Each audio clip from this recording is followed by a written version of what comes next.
Good evening, everybody. Sorry for the delay.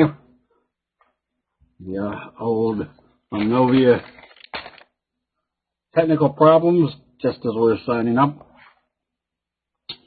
We've got a lot of new people in here, and we're using tonight to kind of show the logic of candlestick analysis, because I guess this will be a session of not only from my past experience of, again, I tell people that if you learn from your mistakes, I'm one of the smartest investors you'll ever come across. So we're going to go through kind of the logic of what normally happens after one of these big price moves to the downside. And Joe, I haven't been able to figure out how to put that up. And now, every time I try to put up the video thing, it doesn't go into the right place. So I'm still working on that. And you probably don't want to see me tonight. Don't have my hair combed and nothing. All right, so I put out a YouTube on Saturday because this was kind of becoming an important issue that everybody was kind of concerned about. We saw this big pullback, I think, back in 2013, and this is the result. And so what we're going to kind of go through is more of the talking through of investor psychology. This had been a nice steady uptrend for a few months, and then they cratered it.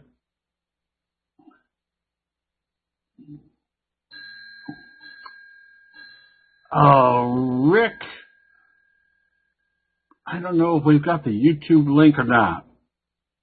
I think if you go to YouTube and somehow put in Candlestick Forum, that's how I usually title it. But look what happened here. When they hit the support level, where did they bounce it? Back up to the T-line. This is why I always say when it's starting to bounce, where you're buying something way below the T-line, the first thing you want to watch is what they do with the T-line.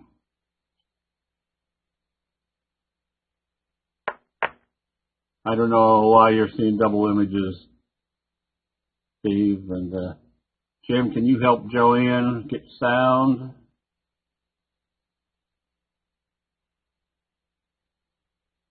Okay.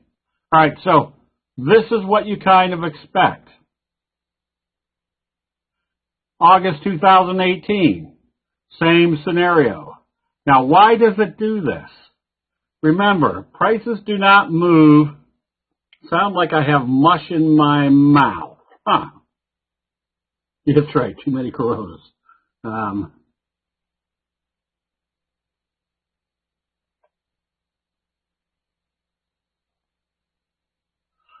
Why does it do this? Because investor sentiment, remember, you always hear me say prices don't move based upon fundamentals. Prices move based upon the perception of fundamentals, which means everything moves based upon investor sentiment.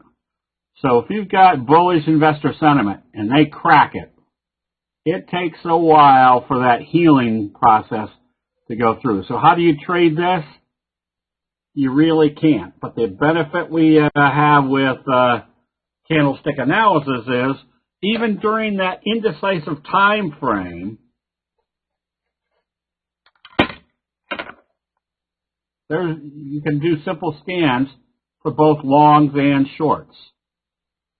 So what we're watching right now, right before we go to the live charts, is the same scenario. For months, like 6-8 months, we had a nice steady uptrend. And then they cracked it. And now we're going through this stage. So this is going to be a two-tiered process or analysis. Because price movements are based upon human nature, we've got a couple very strong, proven realities, I guess, and that's the T-line. This is our 8 exponential moving average. For those of you folks that are new, you can see that the chart is relatively simple. The red line is the 200-day simple moving average. The blue line, the 50-day simple moving average. And we have those on our charts because every major money manager around the world uses those two moving averages to make their decisions about their portfolio. We have them on there not to make our decisions about what to do. We have them on there to see what everybody else's decisions were at those levels. The graphics of candlestick is basically the graphic depiction of everybody buying and selling during a specific time frame, and we can see exactly what that is. No, this is 1 day late. This was probably yesterday's chart. We'll get to the live charts here in a second. I'm just giving this for our illustration to the fact that did we know to start going short up here because we were any cleverer than anybody else? No, we thought that once they closed below the T-line, there's a very simple, I didn't finish the moving averages. The 34 is on here. It's an exponential moving average. It works relatively well, but I put that in a minor support and resistance level category. But here's the important one that everybody should kind of remember. The T-line is the 8 exponential moving average, and we say it has kind of Fibonacci characteristics. It acts like a natural support and resistance level of human nature. So here's the most powerful statement I can make about candlestick analysis. If the candlestick signals are the graphic depiction of what's going on in investor sentiment, and the T-line acts like a natural support and resistance level of human nature, when you combine those two, you now have a very accurate trend analysis combination. So there's a very simple rule. If you see a candlestick buy signal and a close above the T-line, you can stay long until you see a candlestick sell signal and a close below the T-line.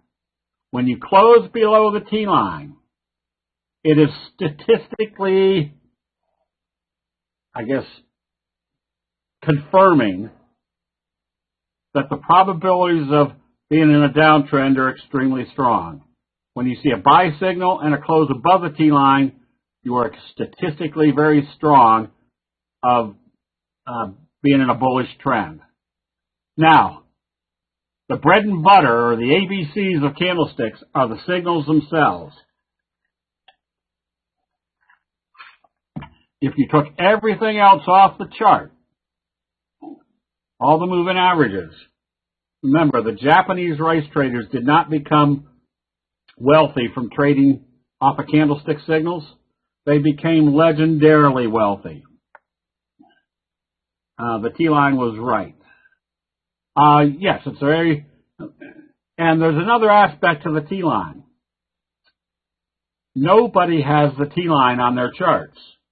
So it's not like prices move back to the T-line to a level everybody's watching because nobody has it on their charts. We put the T-line on there because it acts like a natural support and resistance level. So, again, were we clever to be closing out long positions and going short up here? No, because we already knew that the probabilities were starting to go against us as far as being long. Or, if we thought maybe it was coming down and there was going to be some selling, you were better off closing out long positions that didn't look good anymore, adding short positions. But that at least puts you, did we expect this type of move? Definitely not. But here's the kind of the caveat to candlestick analysis. That when you do what the chart tells you, the probabilities of being in the right direction, whether it's a magnitude move like this or a magnitude move like this, are going to be greatly in your favor. Which means it puts you in situations where you can benefit from this type of move. Yes, Bert. So here's again why you use the candlestick signals to tell you what's going on in a trend. Let me finish up these, and we'll only got a couple more. So if we knew that the markets were closing below the T line, again, we didn't have any idea whether it was going to trade down 200 points or whatever it is now, 3,900 points. But we were in the right direction at the right time. Hold on to your individual charts until we, until I tell Jim to do the double line, and I'll do some. But, so this is a very simple okay, thanks, Bert. This is just a very simple high probability, conclusion. That if you see sell signals, and again, look at all the dojis up here, and a close below the T line, the probabilities are now extremely strong that you're going to be heading in this direction. To this magnitude, who knows? But that also allows you to do 2 plus 2 analysis, which is, if we know that the cruise line stocks were starting to sell off and showing strong sell signals, when the market was starting to sell off, we can do what we call reverse engineering. Why are the cruise stocks selling up? Virus stuff going on, and the cruise lines getting hit. That just puts us in the right sectors at the right time of a market pullback. So not only can we identify when the market's pulling back, we can also identify which sectors have the strongest moves to the downside. So again, the simplicity of this chart is based upon the fact that you could take all these indicators off of here, and the candlestick signals would still be your top priority or your top influence as far as getting in the right direction at the right time. So this is what I call, again, this is not from being a sage advisor. This is the voice of experience. Before candlesticks came along, I'd be sitting here saying, dang, when's this market going to turn around so my positions will start quitting going down and heading back up, which meant I was in the wrong direction at the wrong time. I had a couple people private message me and say, how can you be so calm in this market? I was not calm, I was gleeful, because we were short lots of positions. So now I'm not sitting here with anxiety, I'm sitting here with the next watch to see when the reversal is about to occur and when we take profits on the short positions. So this is the thing that you should kind of take notice. If you're sitting in long positions and you're hoping this market is going to turn around for you. I guess this is what they call that learning moment or whatever. When I did this, I only had to do this once to say, all right, what the heck? What do the charts tell me why I shouldn't be long? Because of that right there. So the next time when I see something like this, I'm convinced that this tells me the sellers are in control. I shouldn't be long anymore.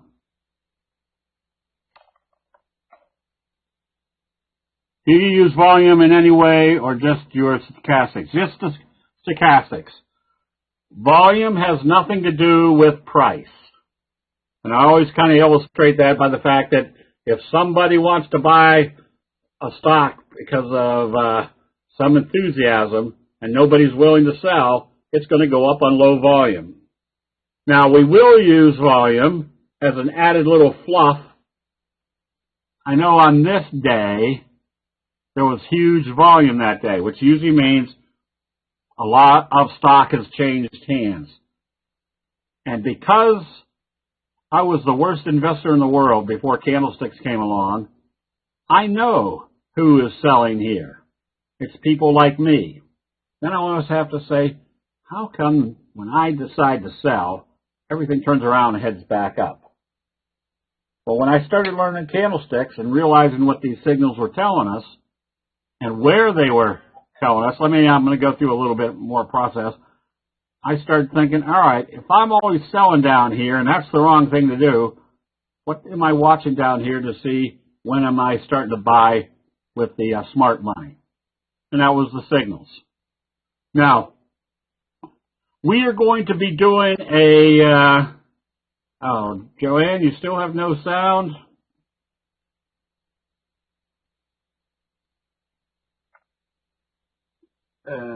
She's got to fix her speakers. This Saturday, we're going to do one of our little mini training, which we advertise it being an hour, but it's probably going to be 2 hours or more. But it's going right back to the basics. And we're going to take a blank chart and show how to add all the indicators on here, number one, so you can see how to set up your chart if you don't know how yet. And two, go through a full explanation of why each one of these indicators work, especially utilizing candlestick analysis. For example, our one indicator is stochastics. Very simple logic. The Japanese rice traders say if you see a candlestick buy signal in an oversold condition, you're probably going to see a reversal. If you see a candlestick sell signal in the overbought condition, you're probably going to see a downward reversal. We know a couple other truisms about the T-line. The further away you move from the T-line, the higher the probability it's going to come back up and test it. That makes these candles down here more relevant. We also know the first rule or the first lesson that the Japanese rice traders teach us is where do most people sell? They panic sell at the bottom. How do we see panic selling? They start gapping it down. What confirms that? It starts to move too far away from the T-line. So this is not rocket science. The nice thing about candlestick analysis is it is all built on common sense that you probably all know, but human nature doesn't let us normally react on it. Because when we put out the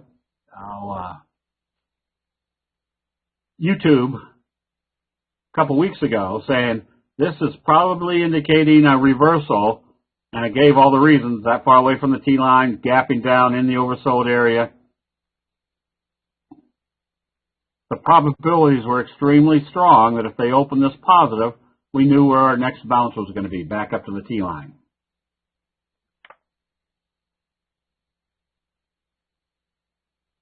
What chart program should I get ready with first? You don't need any specific chart program, Jay. What we're going to be teaching will be universal for any chart service, whether you're using Thinkorswim, MetaStock, TradeStation, TC2000, NinjaTrader. We're just showing you how to put indicators on your chart and which ones work effectively and why they work effectively. Now, part of that is mechanical, just showing you what indicators to put on, like the T-line.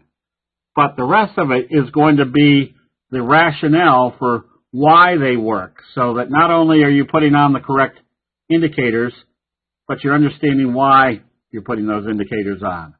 Because the more you grasp what goes on in the common sense aspects of candlesticks, the more you're going to be where you're the person controlling your decision making because of the knowledge you have based upon the way human nature usually works versus depending on somebody else's trading style or recommendations. Now, that's not to say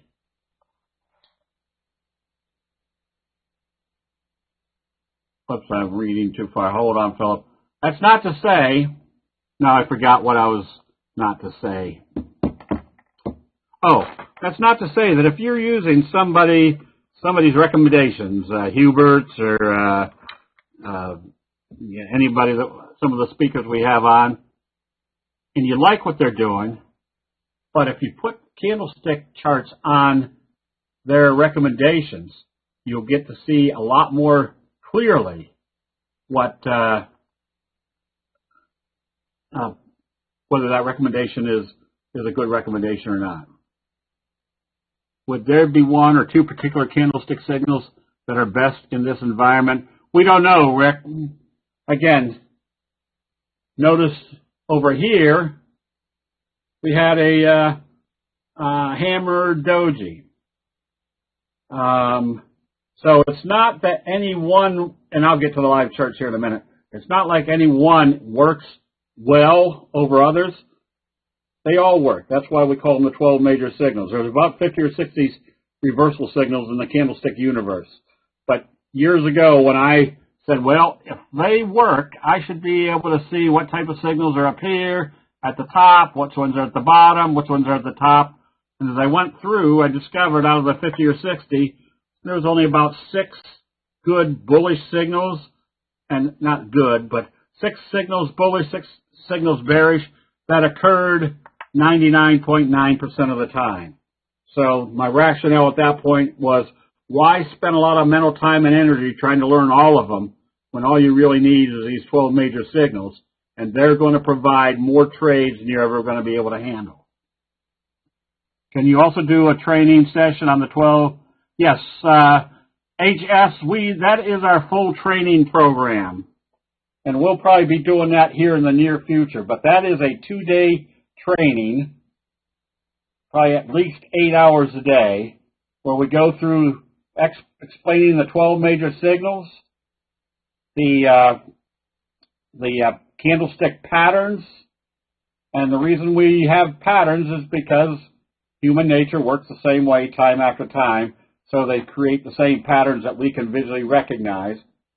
We also do what we call the top rank signals and patterns, which is the combination of signals. For example, like a doji gap up in the oversold area is called the best friend signal.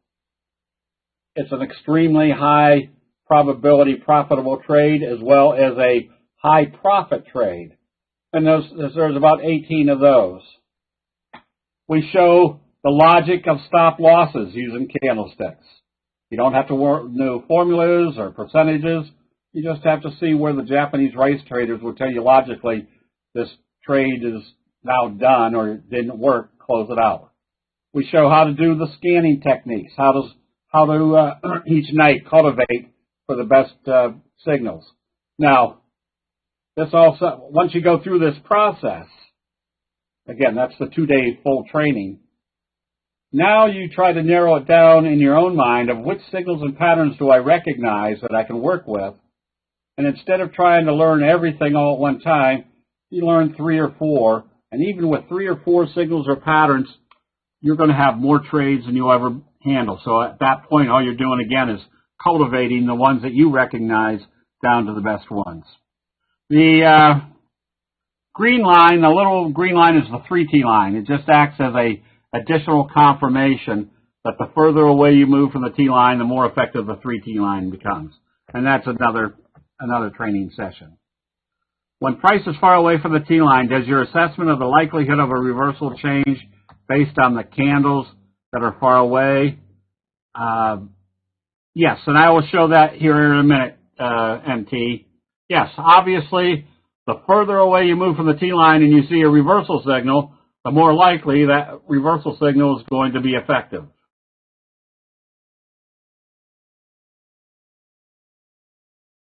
Okay, yes. The red line is the 200-day simple moving average. The blue line is the 50-day simple moving average.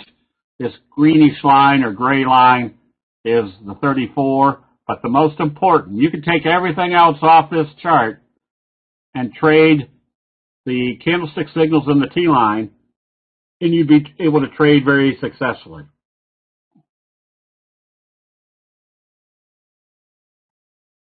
let's see. Yes, hold on. We'll get to today's results.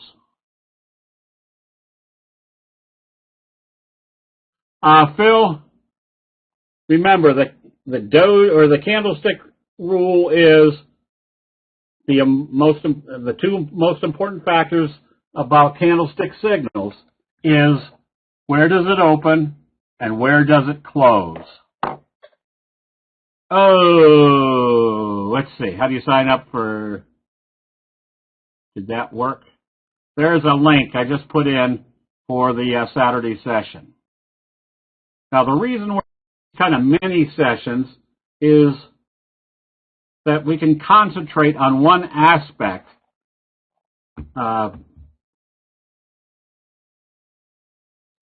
where you understand it completely. And this is the thing that got me, again, I was the worst investor in the world before candlesticks came along. I was a stockbroker in Houston, Texas for 8 years. And I was constantly looking for something more reliable than the research department of the brokerage firms that I was working with. I finally got out of the business because it was, there was nobody out there that really knew what made prices move. Years later, somebody dropped candlesticks on my desk, and for months I just ignored it because I figured anything as sophisticated sounding as candlesticks wasn't worth the time and energy to look at. Well, they kept badgering me to say, look at this, you were a stockbroker. And when I started looking at it, I said, this makes sense. And the more I looked at it, the more sense it made. So the one thing that I pass on to everybody is when you start learning candlesticks, you're going to have so many aha moments that you're going to look at something and say, yeah, I knew that. I just never looked at it in a graphic manner. So there's nothing sophisticated about candlestick analysis. It's just common sense analysis of what is happening with price movements. During the intraday 5-minute chart, if you see a 5-minute chart candle go below the T line, will you exit or wait for the next candle? Ahmed, that's your trading program. If I see a 5-minute chart go below the T line, I'll look at my 10-minute chart because my 10-minute chart is my bellwether. And I'll try to write down to do a day trading session here pretty soon for the members.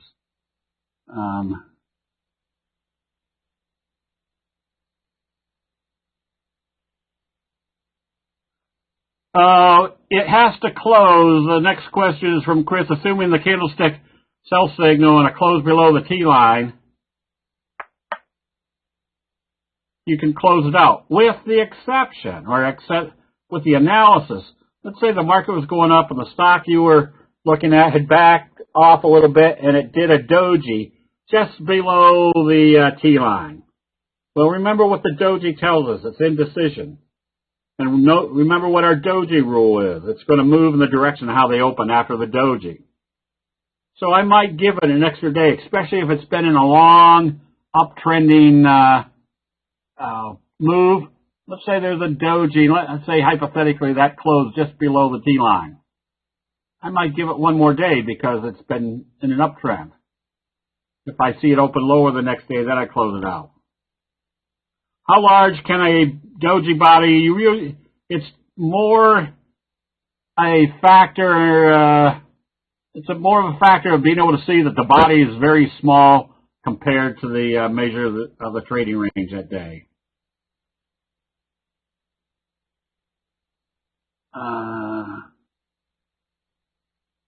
Up here, we know we're in an uptrend. We know we're getting an overbought area. Now we're starting to see dojis. But we don't analyze the Dow on its own, and I'll get to that when we go to the live charts.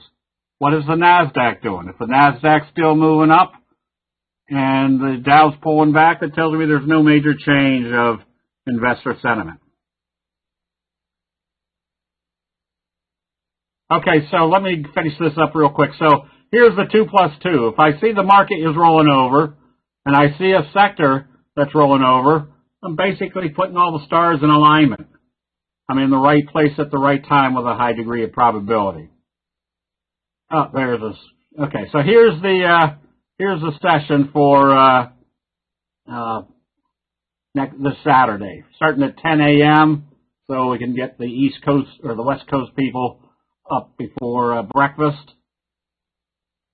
And there's other aspects to candlesticks, like what I call reverse engineering. Market's trading off hard and something's trading up. That gives you a good inclination to say, oh, why is this moving up? Well, it's one of the stocks that could be contributing to curing the virus. So anyways, the thing that impressed me most when I started learning candlesticks was it was all just common sense.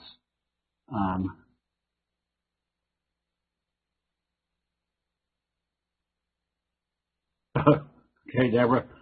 No, I looked at it because I just so wanted to be a good investor, and I couldn't hit my butt with either hand. So I got out of the business. I was buying houses in Atlanta, Georgia, renovating them and reselling them. And I would trade commodities off my Quotrex back then. That's when you had a phone hooked up to your dashboard with a long curly cord on it. And I was just taking shots in the dark. But then when I started looking at candlesticks, I kept saying, this makes sense. And the other thing that kept me looking at candlesticks was there's a simple rule on Wall Street. If something doesn't work, it disappears very quickly. So I kept thinking, well, if candlestick analysis has been around for 400 years, it's not that it doesn't work if I'm not making money. It's that I'm not analyzing it right. So just to get off track here a little bit, through those years, you could get inundated with learn the new secrets of making money in the market and join up and we'll teach you our secrets. And that's what most people did. Because they locked up or signed up for this group. After a while, they realized it didn't work very well. So what they do? They went and signed up with another group that told them they were going to tell you the secrets. Well, the one thing that we've never been able to promote about candlestick signals is we can't teach you any new secrets about candlesticks. It's been around for hundreds of years. It's just common sense put into a graphic depiction. So the only thing we can teach people is how to analyze the information correctly. And yeah, that inundation is around.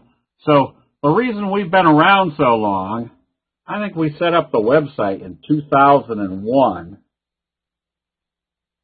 is that people just learn how to use it correctly, and they go off and they can apply candlesticks to any trading entity. So anyways, let's see. Now, here's what I was going to, so here is today's trading on the Dow.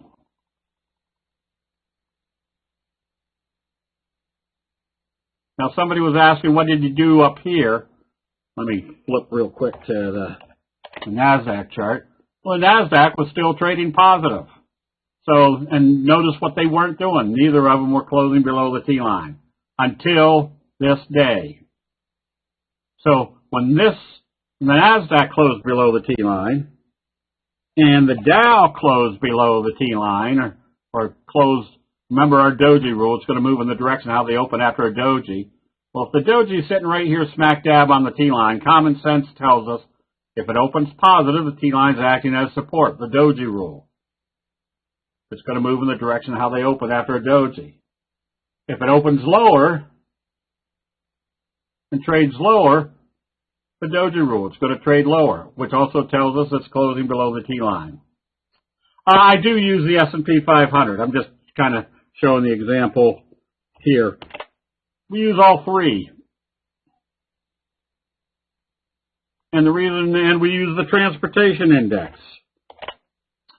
Because it doesn't take very much time. I can glance at all four of these indexes in less than 15 seconds and have immediate knowledge of which way the markets are going to go.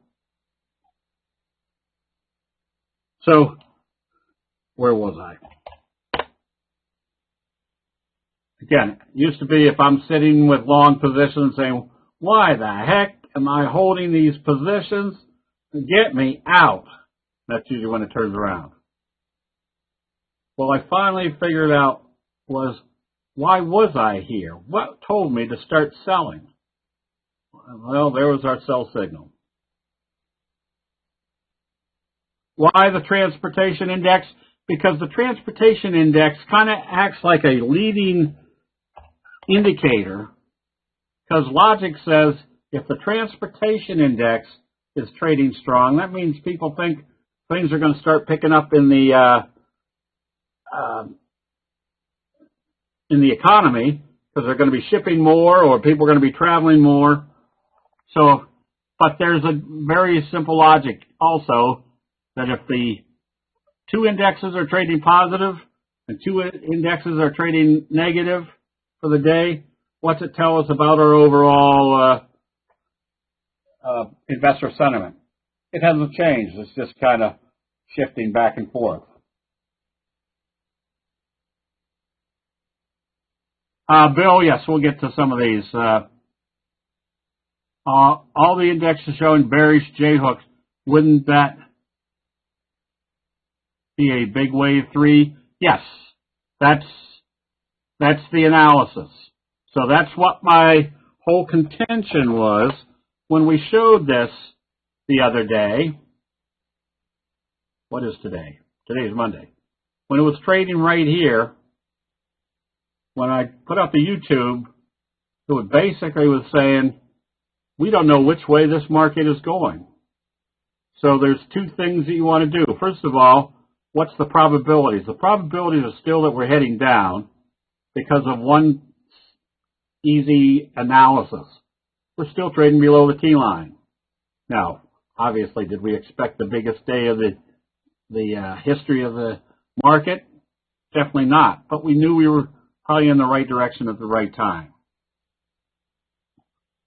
The Russell, kind of the same scenario. It rolled over, and there's your bearish J-hook pattern.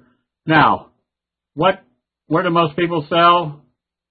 I don't watch the Russell as much, CJ, because the others are going to kind of give me the analysis that I need. You watch the Russell. Let's see. This chart looks to be a week behind. Ron, yes. So bearish J-hook. However, what can we kind of visually calculate? This is wave 1. Wave 3 is approximately the same. We're in the oversold area. So what are we doing at this point? We're more apt to be watching for a reversal starting. Now, does that mean we're going to go straight up?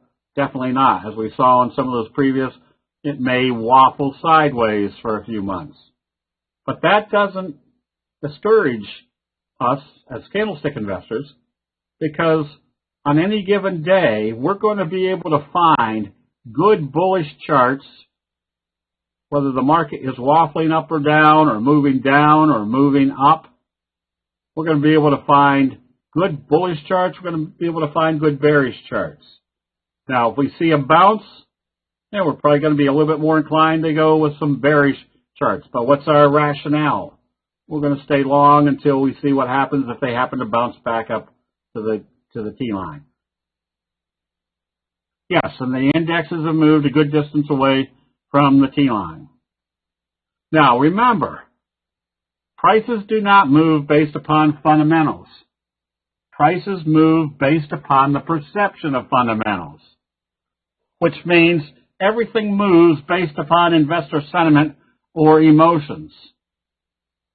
Market is down big. Crude oil is down big. I don't know what's trading back up after hours. Oh man.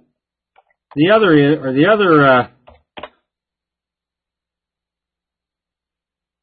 we saw a bullish engulfing signal today on wheat. Gold. So I'm going through this real quick because we can analyze anything we want to and figure out which sector we might want to be in. I don't even know how to bring copper up over here, I don't think. Let me see. Yeah, there's copper, which opened lower and came back up. Something I probably wouldn't trade right now. But, no, live cattle. Live cattle closed down the limit today. Opened down the limit today. And then lean hogs. Looks like almost closed down the limit, up 7.5 cents. But so here's the quick analysis that you can do on any trading entity. Which way is lean hogs moving right now? Sideways. I wouldn't trade this one. Whereas wheat, pshaw. Wheat in the oversold area with a bullish engulfing, I'd now be more inclined to see whether this is going to start trading positive. You're still on the Dow Jones. Edward, go up to the round X up to the top right corner of your screen, click it, and then come back in. It should refresh everything. Oh, did I not get to gold? Gold backing off a little bit, but you can see what the trend is for gold right now. And what is the overall trend? The overall trend is up because it's still above the T-line. Okay, so I've gotten off track. Some people say, well, why are you using stochastics versus RSI?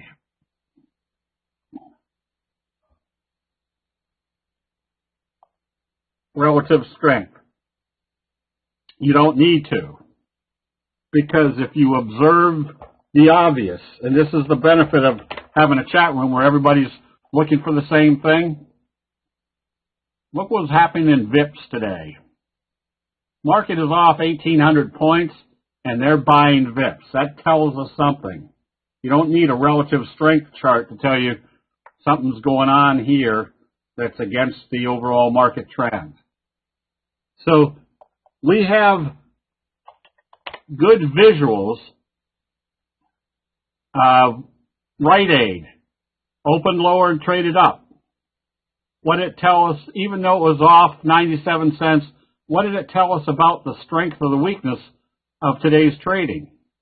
Well, they were buying after the open.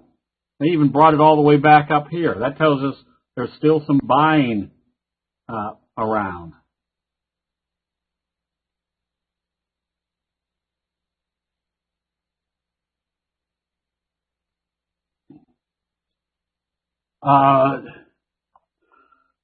And so things that are showing have been showing strength. Oops, this had a little bit better strength at one time during the day. But this had been a good strong chart. This open lower was trading up. So it's given us the implication that some of these, even though they opened lower, there's still buyers around. So that's a much different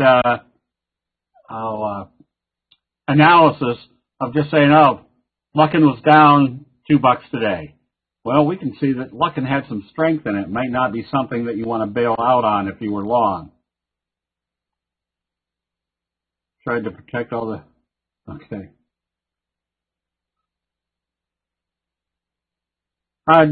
Jay, you can use Metastock. You can use almost any software that has scanning capabilities. Thinkorswim. I use the TC2000 a lot just because I started using that back in the year 2000.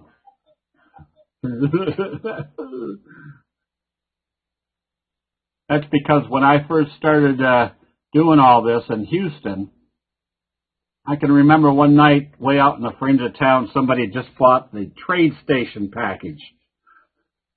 And so we all drove out there, and he was downloading it. We got there around 7, and that was before that was when you were still on telephone lines. Well, by 9:30, we decided it wasn't going to finish the download that night. But at the same time, Warden Brothers had been in town, and their stuff downloaded almost instantly. So there was advantages. So I've been using TC2000 just because I know how to use it fairly quickly.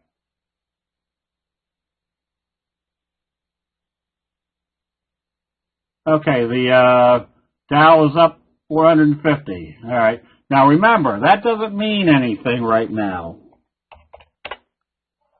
So if the futures are trading up here, the futures don't mean a hill of beans until about 10 minutes before the market opens, because that's where everybody's making their decisions of putting in buy or sell orders. So it could go up and down and all over the place, but it doesn't mean anything until just before the market opens. All right, so there are good-looking charts out there. Let's go to the biggies right now. We saw in the biggies that they all did kind of a major potential reversal signal, your inverted hammer signal. The only flag or the only warning is you're not in the oversold area yet. But I saw Amazon was trading up here after hours. Netflix, same scenario. Inverted hammer, but it was trading up here after hours. So they were all trading up. NVIDIA, inverted hammer. Now remember what we teach about the inverted hammer. If you see an inverted hammer in the oversold area and it opens positive, this is an unofficial statistic, but it's one that I've used for decades, that you've got probably about a 95% probability that if it opens positive after an inverted hammer, that you're going to have an uptrend.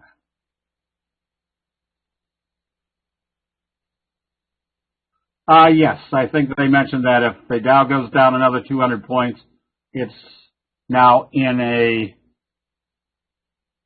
I forget, the 10%,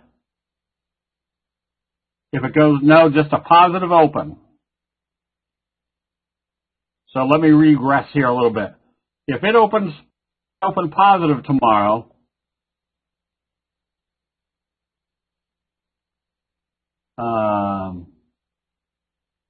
yes, I will do that. As a matter of fact, I will.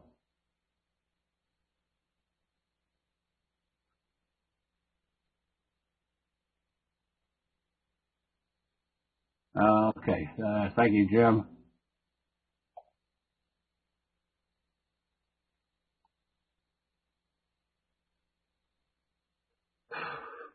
So statistically, we know that if something opens positive after an inverted hammer, there's a 95% probability or greater there's going to be an uptrend. Which also gives us very simple stop loss capabilities with candlestick signals. The Japanese rice traders say if this is your bullish signal that tells you the bulls have taken control and it opens positive the next day, if it closes more than halfway down that candle, who's still in control? The bears. You close out that position immediately. Same scenario over here. If it opened positive, we know that you have a 95% probability or greater that it's going to go positive. So where do you put your stop? Right here. If it came back down through there, That's that small percentage of the trade that didn't work. Close it out immediately. You can trade the inverted hammer off the 10-minute chart. Yes. Remember the definition of a candlestick signal. It's the graphic depiction of everybody buying and selling during a specific time frame. It works just as effectively on the 1-minute chart as it does the monthly chart.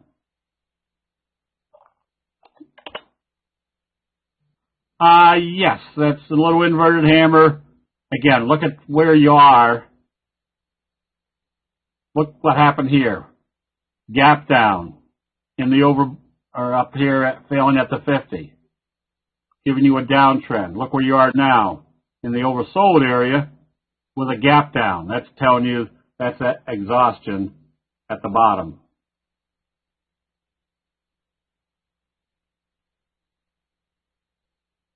You said right here for stop limit. Right here. Oops. Oh, I'm sorry. That was on, I forget which one. Was it Netflix?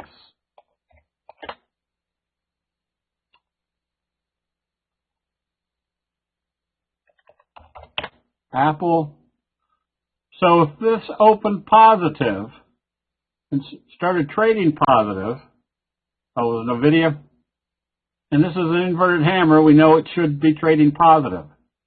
If it came back down through, let's say the open of today's candle, it shouldn't be going in that direction. You close it out. That's where you put your stop loss. So there's very sensible stop loss techniques using candlestick analysis. Tesla, an inverted hammer. What's the ultimate inverted hammer? The Greystone Doji. What's our Doji rule? It's going to move in the direction how they open it after a Doji. What's our inverted hammer rule? If it opens positive, it's got a 95% probability to trade positive.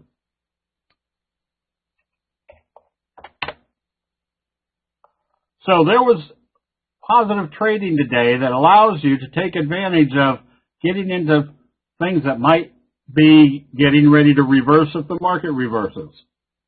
EURN. Get a Doji Harami, gap up. Get a Doji. What's our Doji rule? If it opens positive, you want to be buying immediately because now you've got that gap up Doji best friend type signal. Kayla. If they open positive, well, obviously if the biggies open positive, that's going to start showing that the market indexes or the indexes are starting to trade positive because they are part of the indexes. Kayla did something here where you have to take a look to see what's happening that they're buying on a day when the market's selling off. CGen was one of our recommendations that we've held on to ever since the piercing signal off the 34 and now back up above the T-line. What's our major pattern? Here's wave 1, there's wave 2. Wave 3 of a J-hook pattern should be the same magnitude as wave 1. Do you go from a daily to a weekly to see the high and low? No. I'm a swing trader, John,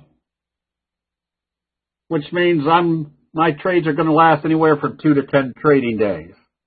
Now, if you're trying to find the best, let's say you had 2 that look somewhat like this,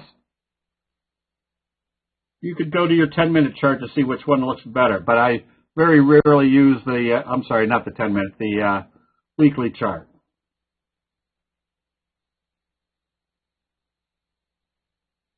LU, is that Luckin? That's not an inverted hammer. That's more of a bullish trading after they opened it. VRT. This is what you call a belt hold signal. You're in a trading range, then they gap it way out of the trading range and bring it back up into the trading range.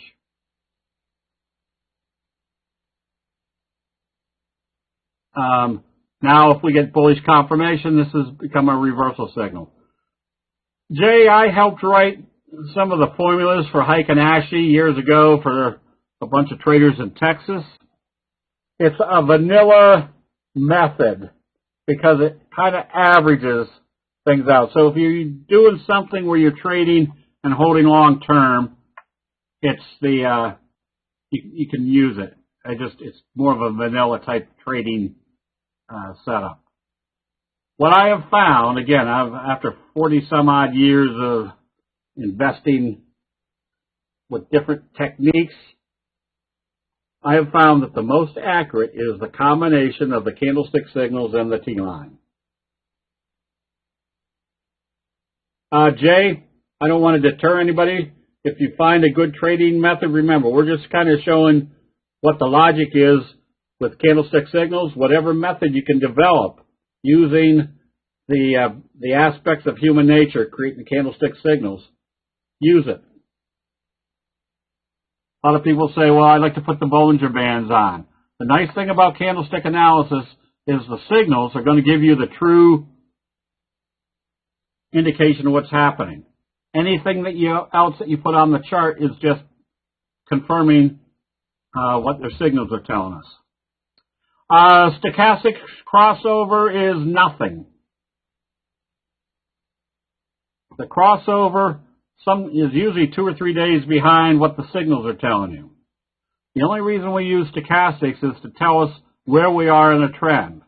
Now, obviously, if you see a candlestick buy signal in the overbought condition, it doesn't mean very much.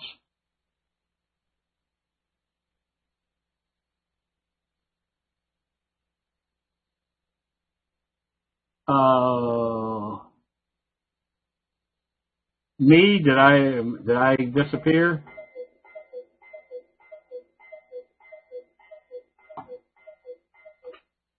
Jim, did I bounce off or something?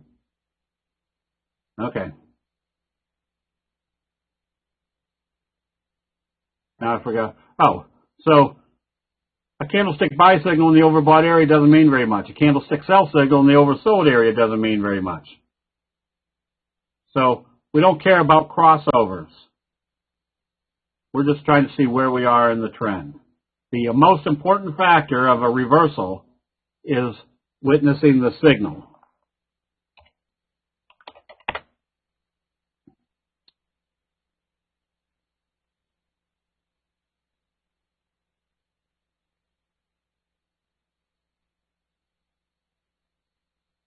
Oh, Michael, we went on daylight saving time Sunday night.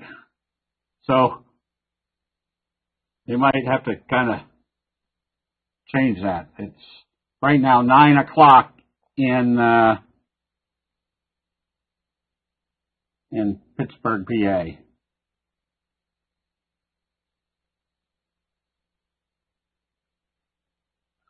Richie, I do day trading, but it's usually trading the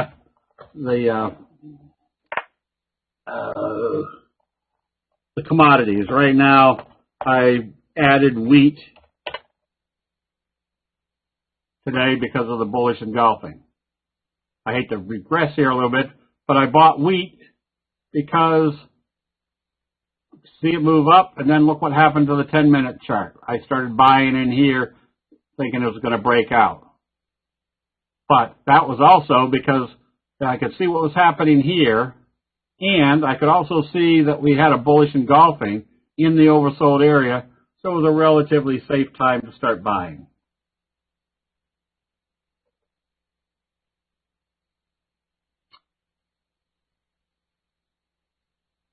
Let's see. Oh, yeah, some people were asking about memberships. Here's, I guess this is what Pat wanted to, look at that. We're not really all that expensive. It just helps me pay the people operating. Greg, candlesticks work on anything.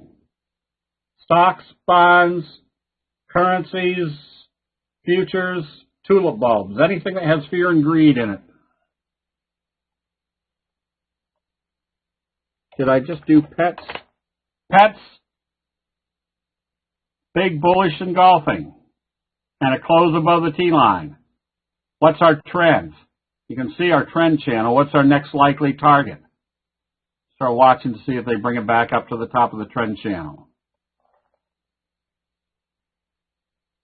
Yeah, it's okay to buy below the T-line because where do you think your first likely target will be? Probably back up to the T-line. At least you're in a positive direction. Then you can see what it does at the T-line area.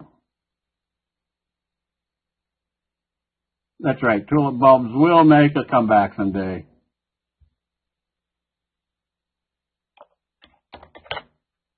EGHT. Here's kind of your belt hold type signal.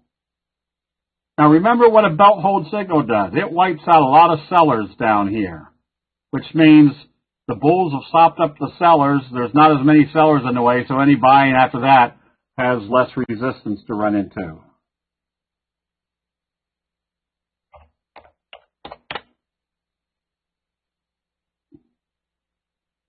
So here's another one, match. Kind of a big belt hold type signal with a booster. That tells you there's been a change, so you want to watch that one. Now, remember, there's a difference between... Well, what did that... Did I do this right? Well, maybe over on Schlumberger. What's the difference between a gap down in the oversold area and this versus a gap down in the oversold area and this? Well, obviously, this is not a candlestick reversal signal. Whereas this is a gap down in the oversold area with a potential reversal signal. So that's got more likely probabilities that if it opens positive, that this was a reversal. Again, why is it a reversal? Look how far away you are from the T-line, gapping down. Where do most people sell? They panic sell at the bottom. What's bullish confirmation? Just seeing positive trading after a signal. Where it didn't happen over in this type of stock, where they were still selling off at the end of the day. No, remember where your hanging man is, Jay. A hammer is at the bottom of a trend. The hanging man is at the top of the trend.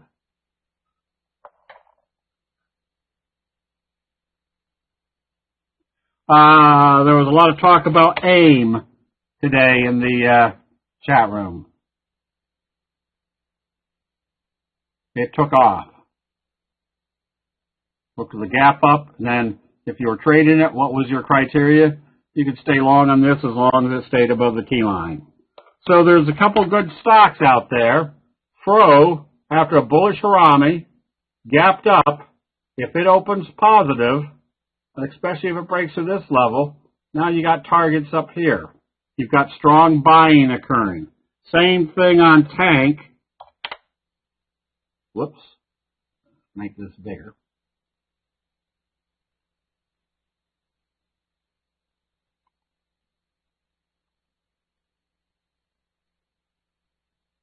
Started up with kind of a little morning star signal. This is what we call a stutter step. There's your inverted hammer. There's your positive trading. There's your hanging man confirmed. Now you got a morning star signal. So if this is wave 1, this is wave 2, where do you think wave 3 is? Back up in this direction.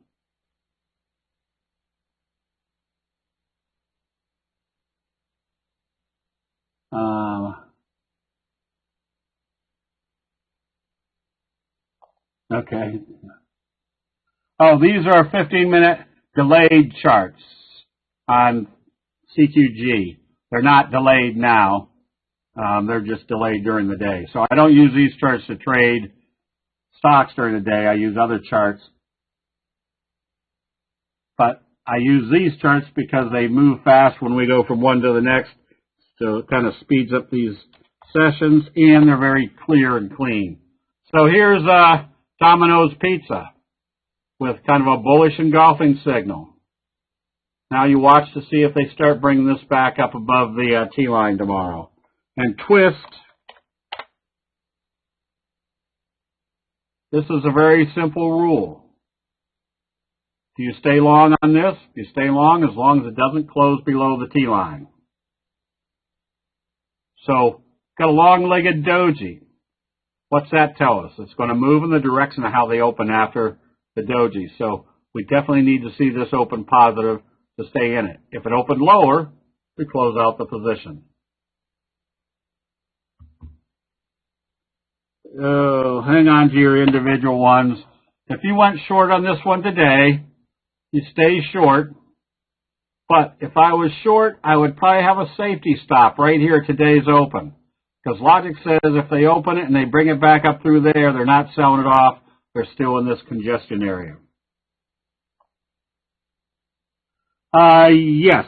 Remember, we're not trading the stochastics.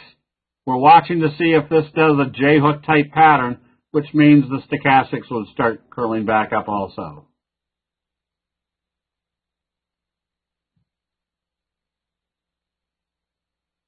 No, during the day, you can buy different services.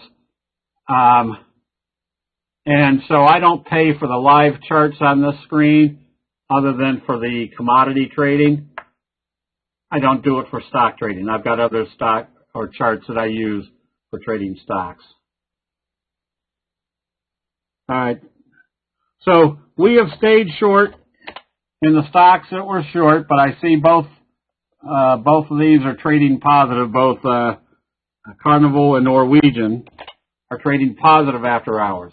So here is what keeps me from having anxiety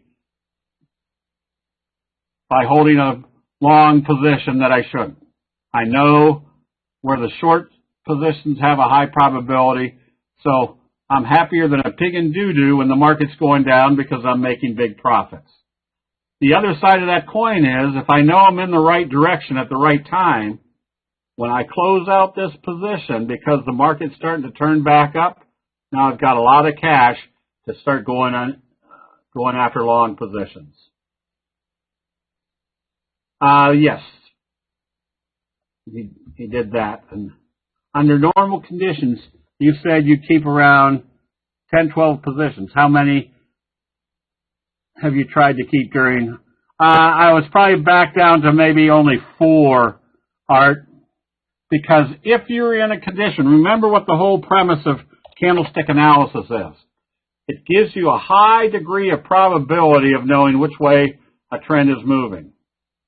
But we covered our short positions, started going long, we closed the longs, but at this point, we didn't know which way this market was going. Now, we had kept some short positions or put short positions back on because of the simple criteria that we were still trading below the T-line. So on things like this, and these are the easiest, I covered positions here and I re-shorted them. Because remember what the Japanese rice traders said. If this is the candle that told us the bulls were in control, where should they not be closing? Back below the halfway point of this candle. Which also said they couldn't get up above the T-line and they negated our sell or our buy signal. There could be more downside. Yeah, the airlines might be in the same situation. You're in the oversold area. You've moved a decent distance away from the T-line. United, kind of the same scenario. So at this point, if you had been short these stocks, the airlines, you're in a position where now instead of worrying about whether your long positions are going to head back up,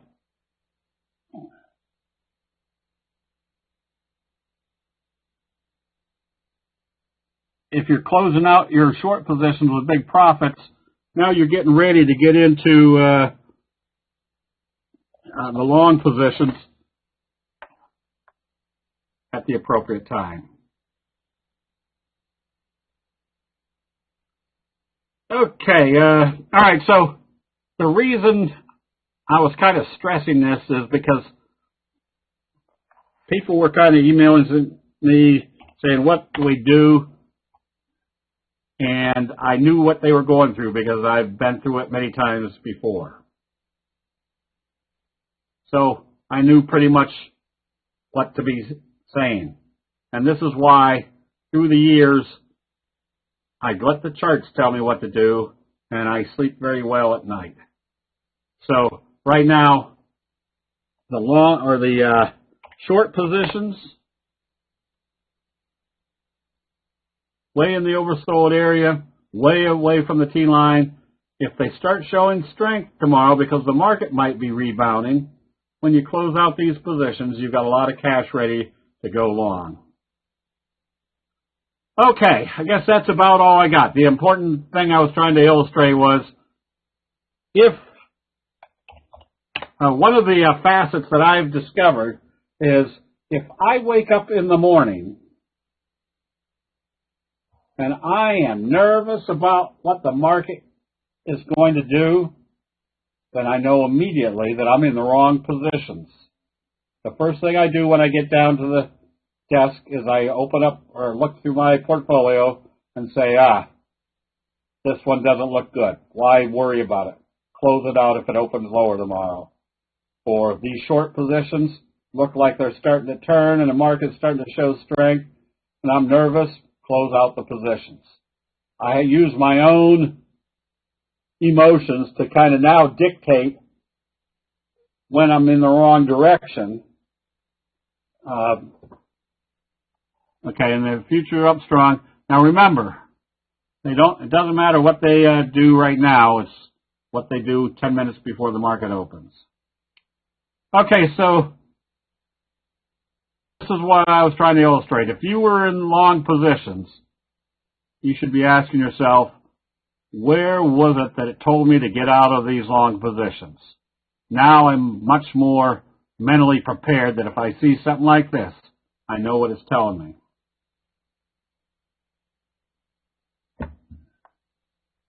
All right, is there any general questions on candlesticks?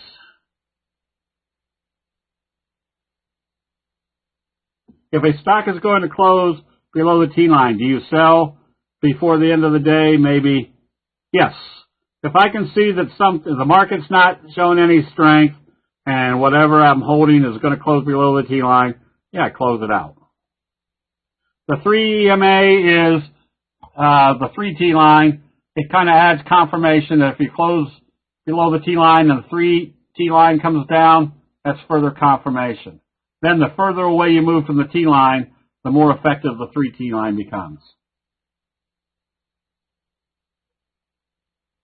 Oh, okay, yeah, somebody's emailing. This is the membership area. What I tell people is we do monthly, quarterly, semi-annually, and lifetime, but the whole aspect of candlestick analysis is, again, just common sense. Once you learn what the candlestick signals are telling you, you have a much different perspective on when to be buying and selling. And I'll often tell people, I have the financial news stations up all day long, but I have them on mute because there's nothing that you're going to get on a financial news station other than if it's a current event that changes the market direction. But any news you're going to get is already old news. The charts have already probably moved in that direction one way or the other. Grizel, this is where you kind of are able to grab for the fallen knife. If this is wave 1, wave 3, even if it opens positive and trades positive, I'd still be a little bit leery because remember what's happened here. There's been a lot of damage to the bullish sentiment. So you can, I would wait for confirmed buying. Now, if it does a bullish Harami tomorrow and some of the shorts are trading positive, I'll probably close them out because I'd rather sit in cash waiting for a true reversal signal, so I have that cash available for maybe a big price move back to the upside. I don't use fibs to predict, but I use fibs to throw them on the chart to see if I'm gotten up to if I see a potential reversal signal after bouncing. I'll put the fibs numbers on to see if that was a fib number retracement, and that's where everybody else was looking to take profits. Peter, yes, they're recorded,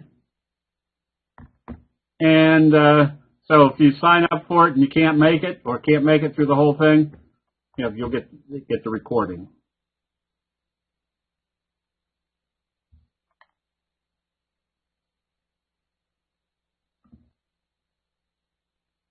Do you have more in-depth learning of candlestick analysis in the members area? Yes. Each day, HS, the chat room is open. So it's open all day long. I usually come in for an hour, hour and a half around lunchtime, and then another 30 minutes right near the close.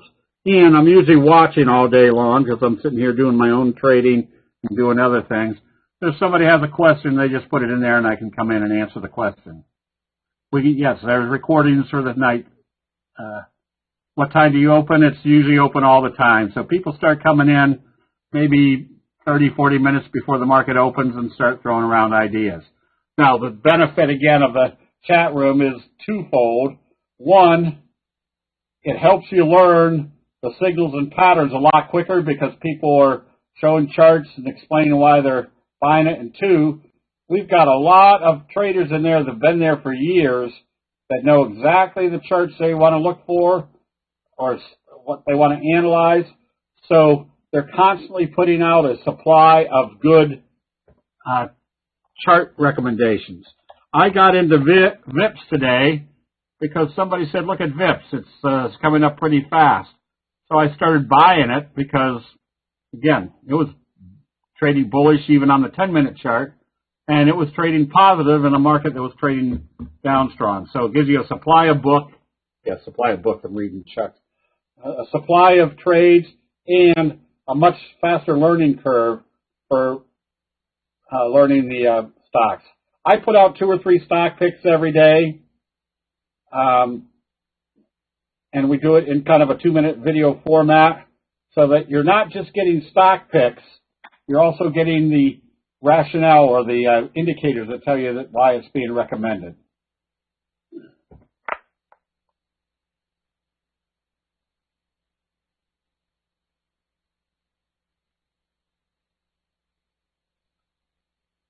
Do you use alerts on option spreads to show, for example, the spread is down 50%? No. Remember, MP, we do have an options room also because we don't want to mix the terminology in one room to the other where people might not understand the terminology of the option traders. Got lots of good option traders over there that also come up with the best option strategies based upon the candlestick signal or pattern. So you don't use the price of an option or an option spread as the basis of your trade parameter. Options are just a method for buying the stock. So if you're buying a stock or you want to go bullish on a stock and you're using options to buy it, it's not the price of the options that you're trading. It's the fact that you're trading the price of that stock. So you use the same criteria for getting in and getting out of a stock as you do the options. Okay, I guess we can do a few. Jim, if you want to do the double line, if you just want to put in one request per person, I'll try to get through as many as I can.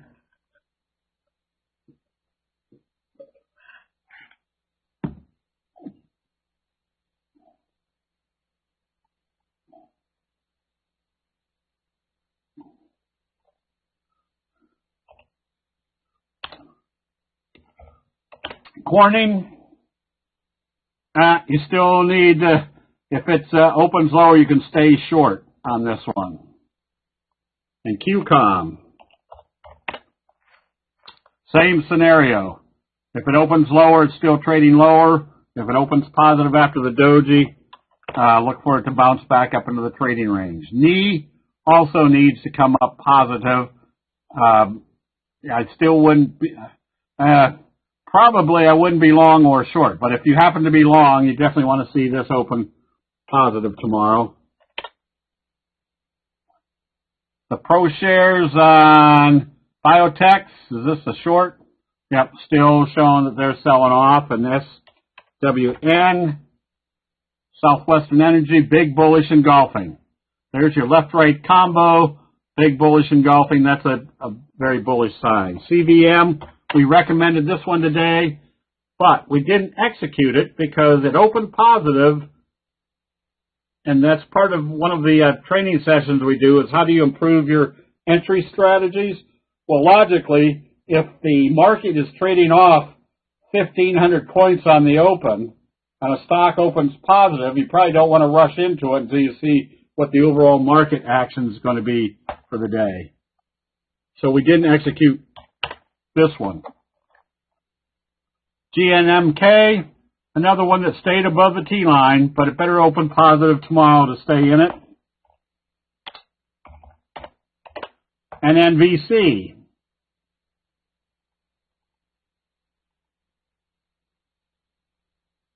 Boy, I would have closed this one out today because look where you are. You're right back in this trading range.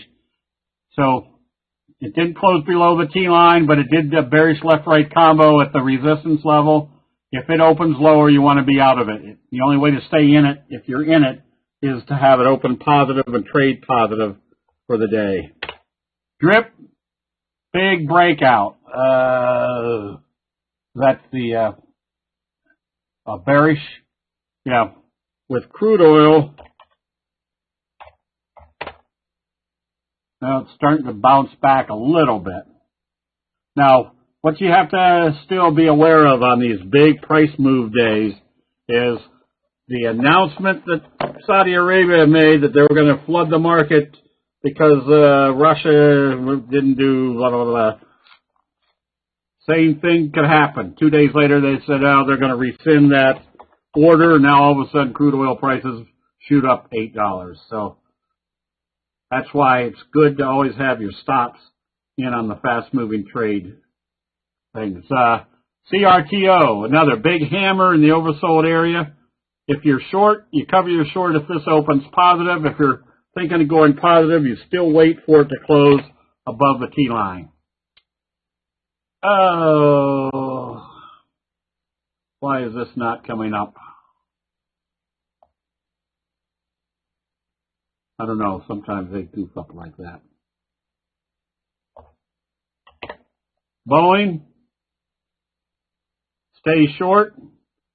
If I was short, I'd have a safety stop at today's open because the gap down in the oversold area that far away from the T-line.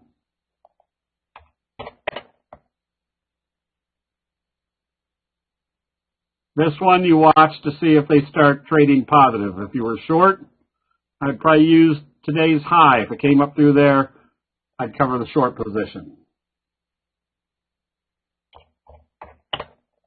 And KMB, that's a sloppy chart. If you're, that's just a sloppy chart. I probably would say move someplace else. There's nothing to really hang your hat on that one. Cassie, inverted hammer.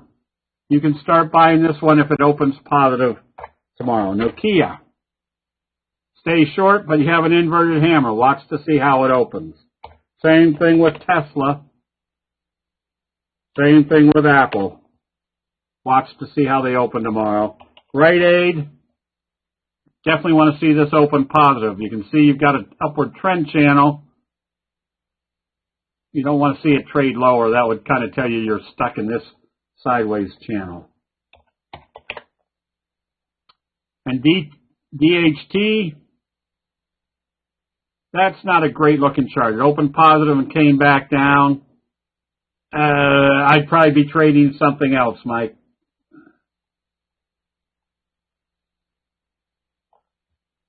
Herbalife, I would stay short. Stay short with your safety stop at today's open. Coca-Cola. That's not a good chart to trade either. I never trade Coca-Cola because it's just too stodgy. It's got some whipsaw action here recently. If you happen to be short, you can stay short, but I wouldn't want to see it trade open or trade positive tomorrow. Advanced Micro, another one that you can see failed at the 50. This is a good potential blue ice failure, which is where they fell through the ice. They came back up, couldn't find the hole they fell through. They drowned. They're heading for the bottom of the pond. Newmont Mining, Hanging Man, sell-off. If you were long, you close this one out. With it closing below the T-line, I probably wouldn't be long or short that one right now. Shopify. Another one that you can get ready, or if you're short, you stay short with the expectation that it could be heading down here to the 200-day moving average. Gush. Stay short, but use today's high as your stop. It shouldn't come back up through there. Boeing, I don't think so. No, Boeing, you stay short. XLU. Another one that I wouldn't be long or short. Again, when the markets are trading like this and your stock charts look like this and you don't know which way it's going, remember, the probabilities are going to be greatly in your favor when you can analyze what the stock chart is telling you. If you can't analyze what the stock chart is telling you, move the money back to cash, because there will be a time when things get better.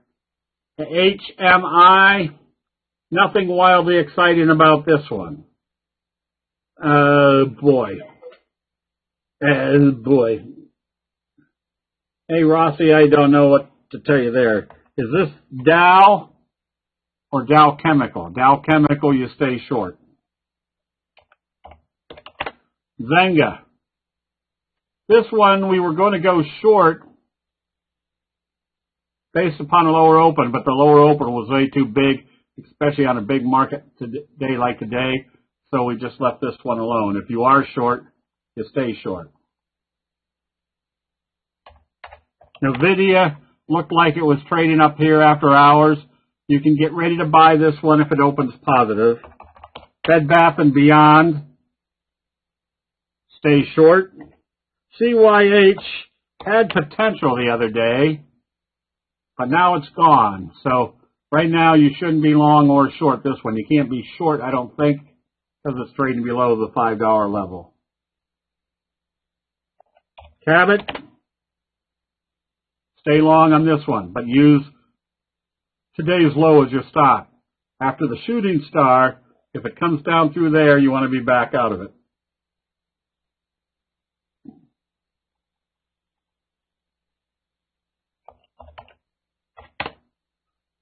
COCP, nothing there that you could get excited about.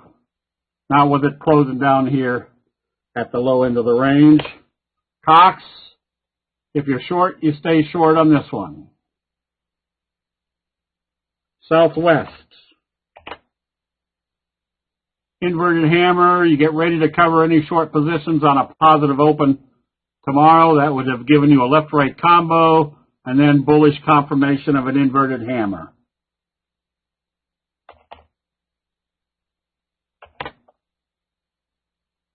And FTV, hammer type signal. If you're short, you put your safety stop at today's open. You can, a lot of these you can be trading positive with the idea that they'll at least bounce back up to the T-line area.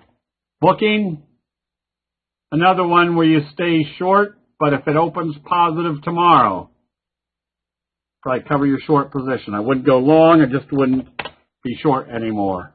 This one, that's pretty ugly. This is the two dark crows. Notice how they opened up here and sold off. And gapped up again and sold off. Two dark crows, that's a sell signal. Oil. Now, oil was, I guess I can do the actual crude oil. As we saw after hours, they started to bounce here a little bit. Now, I've been kind of advocating that crude oil prices are not going to have a whole lot of strength anymore, because with the U.S. economy or U.S. markets being able to produce their own oil, now they're not just, now, like I said, we're not dependent on foreign crude anymore, which means those crude oil markets won't affect us as much because we won't worry about what they're doing, except for the fact that when they start flooding the market like Saudi Arabia is doing, I bet you dime to donuts there's going to be some subsidies to keep the crude oil companies up and going, so when the price comes back up, they're still in operation. But that's just me, again. You disregard everything I just said because I don't have any more idea what's going to happen than anybody else. WDA,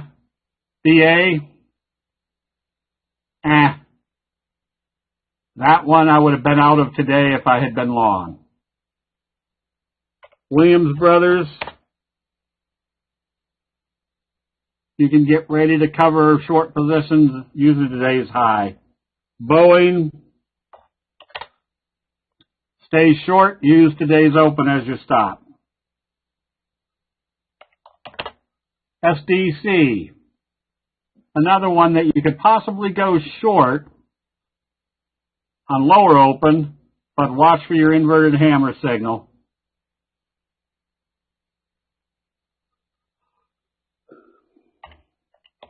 Microsoft, just never like trading this one. If you're short, stay short. I would suspect with them getting this close to the 200, they're going to at least test the 200.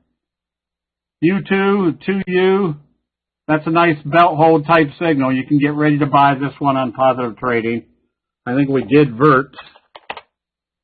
Big belt hold type signal. AIM we did. Big breakout. INO. There's your perfect sell. When they gapped up this morning, where were you? This far away from the T-line. You start getting ready to take profits. Worst case scenario, if you don't take profits here, you put your safety stop at the previous day's close. Because if it comes down through there, what's it tell you about all this gap up enthusiasm? It's gone. Where do you think they're going to head to? The T-line. Walmart? Walmart is just a blasé trader. If you like it, you can hang on to it, but I wouldn't trade it. It just doesn't move around enough. Gold, as I say, it's still in a slow uptrend. Didn't we do QCOM? QCOM. Stay short, but watch for your inverted hammer positive open. AMD is shortable if it opens weaker tomorrow. Yes, your blue ice failure should take you down to the 200.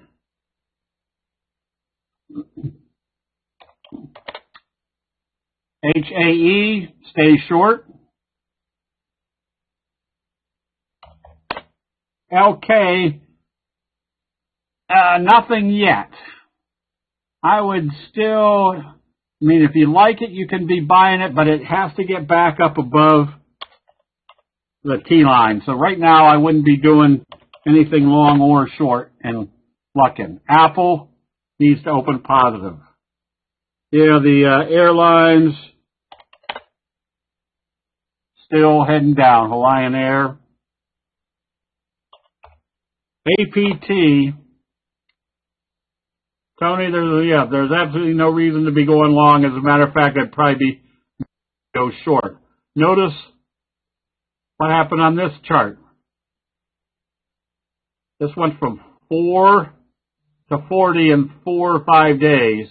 And when they gapped it up, very simple rule, If they were trading it up, you put your safety stop right here because it shouldn't come back down through that level. Now look what it's doing. Kind of your same scenario with INO. Z-Lab, nothing there. If you're short, you cover the short if it opens positive tomorrow. Clorox has sold out all their wipies. You can stay long. It's not a very exciting stock to trade, but it's you can stay long. Oil down, how long does till gas prices drop? Oh boy, it takes a few days. They're always lagging.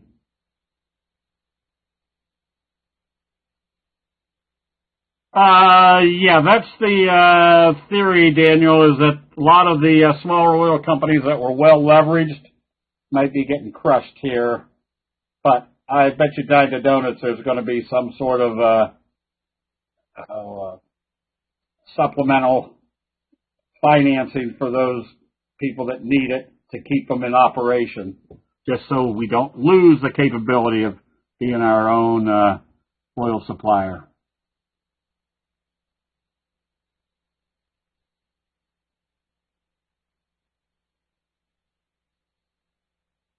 Yeah, what was one? I think Cabot is a shale oil company, isn't it? And Home Depot, you stay short on this one. I don't know why that one's getting hit so hard. Just any major resistance level. It could be any moving average, or if it happened to be that the 200 was above the 50, it could be from the 50 or the 200 back down to the 50. Just anything that you could see was acting as a resistance level. Car, you stay short. Observe the obvious. Where do most people buy? They buy exuberantly at the top. Look at your island reversal when it closed below the T-line. Gone from 45 to 21. I wish I'd seen that one.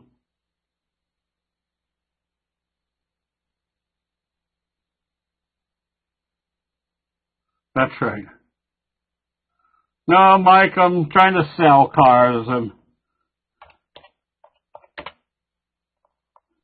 having too many that I can't even move them around well in the barn. GSX, we closed this one out a couple of days ago. I would not be involved with it until it gets back up above the T-line. UTHR, stay short. Another big island reversal up here. And is that Intelsat? Stay short. Vert. Vert did a big shooting star. I'd put a safety stop below today's low. If it comes back down through there, start taking profits. And again, with it up here, I might have flipped to my 10-minute chart. It's up, and it came back down through here. Maybe I'd start taking profits or start taking profits here. Again, that's where when you start moving too far away from the T-line, you want to flip over to your 10-minute chart. What did I just do? I don't know what that's all about. Disney, that's a 10-minute chart. You stay short. Notice you're kind of your bearish kicker today, so you're still in wave 3 to the downside.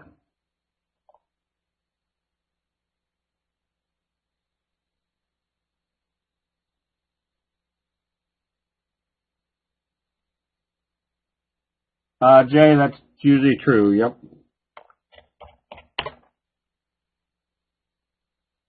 Roku, you stay short, but get ready to cover your short position.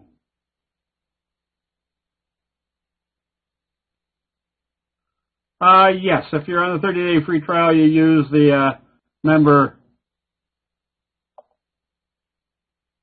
passcode during the day. You just email Abraham at candlestickforum.com and he'll give it to you. Fox A, another hammer. Doji, use today's high as your stop.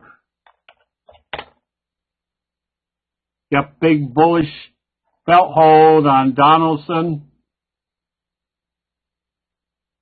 You can start buying if this comes back up above the T-line.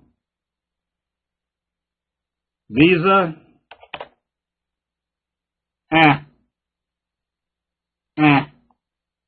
I'd stay short.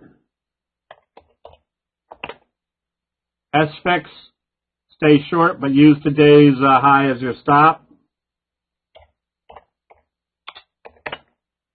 Lockheed, stay short. Wave 3 to the downside. Nothing in the weed stocks. If you're short, use today's high as your stop. And TLRY, stay short, same scenario.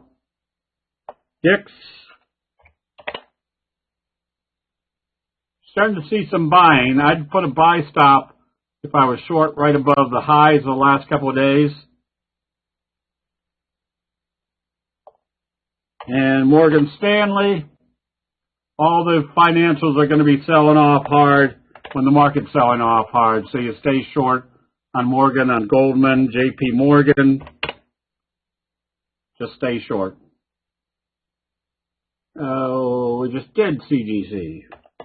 CGC, stay short. Use today's high as your stop. All right. Somebody asked me today whether it was too late to short this market. They were sitting in cash. And I said, no, just stay in cash because you've just had a tremendous drop. Get ready, have that cash ready. Right now, I'd be getting cash loaded because when it turns around, there's going to be a lot of stocks that come roaring back. The whole market might not come roaring back, but we're going to be able to identify which stocks are going to start running back up pretty strong. Oh boy, I kept us way over time.